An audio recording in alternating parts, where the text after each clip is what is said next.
Hi guys, welcome to day one of distance learning. Woohoo!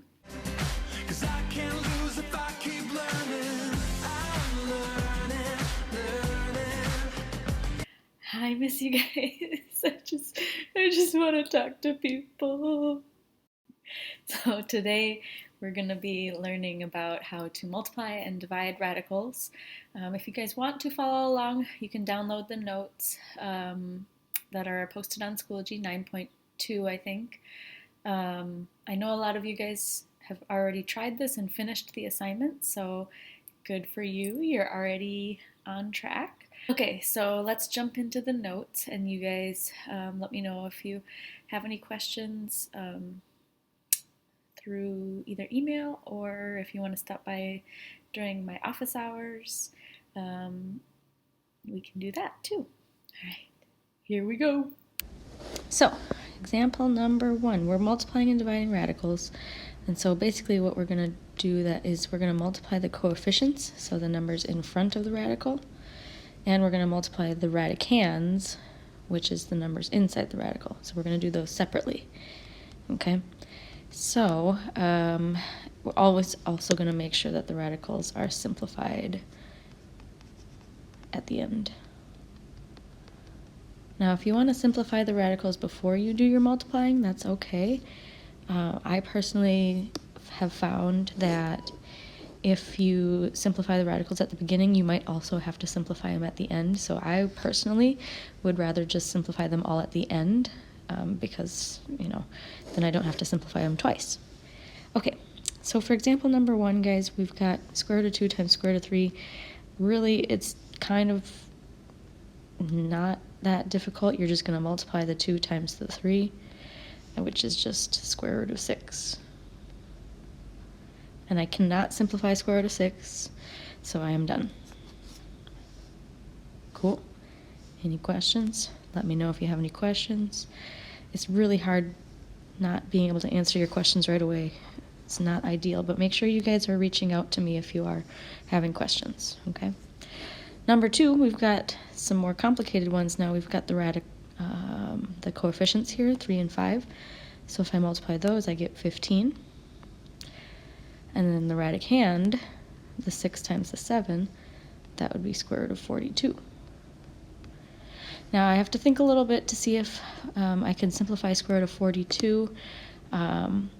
It's not divisible by any of the perfect squares, so I am actually done here. Cool. Next one, same idea. We're going to multiply the coefficients. It's 12.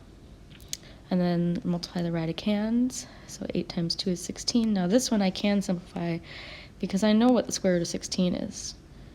So the square root of 16 is just 4. So I'm just going to do 12 times 4.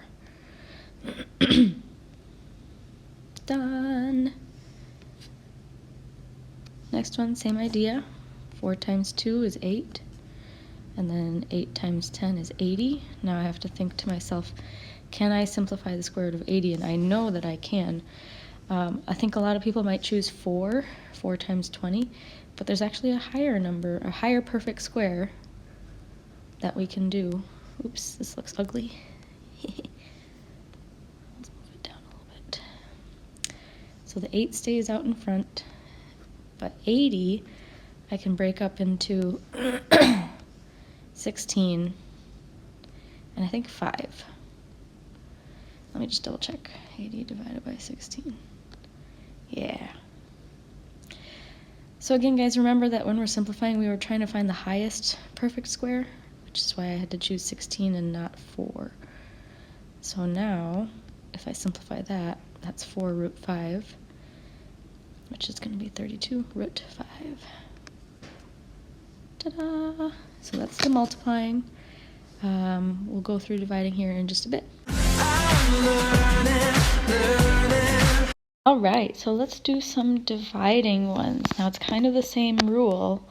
Here we're going to divide the radicals and divide the coefficients separately. So this 14 over 2, since they're both in a root, we can just divide them. So 14 divided by 2 is just radical 7. And we're done. Easy. Okay, if we move over here,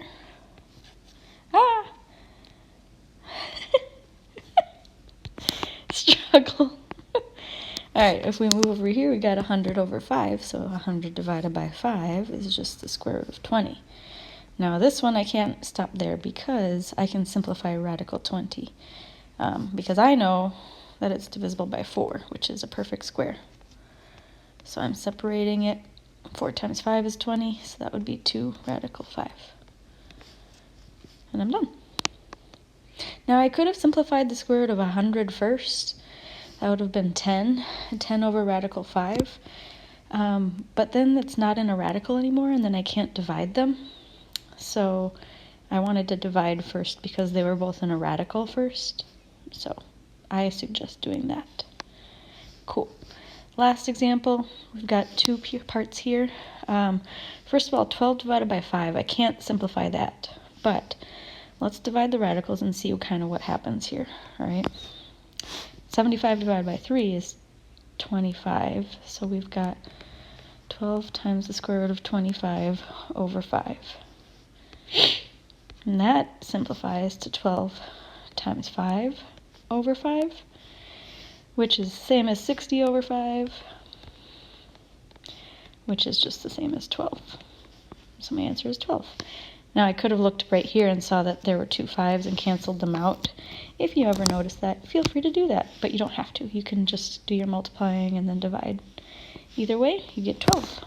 Okay, so like I said before, if you have any questions, make sure you either email me or check in with the office hours. If you would like to do office hours at a different time than what I offered, just email me with a time that works for you. I'd like to answer any questions you have so that we can go forward with this.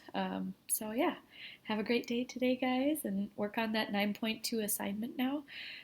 Hopefully that should be done by Tuesday. Okay, well, I'll talk to you guys later. Until the next video. Bye!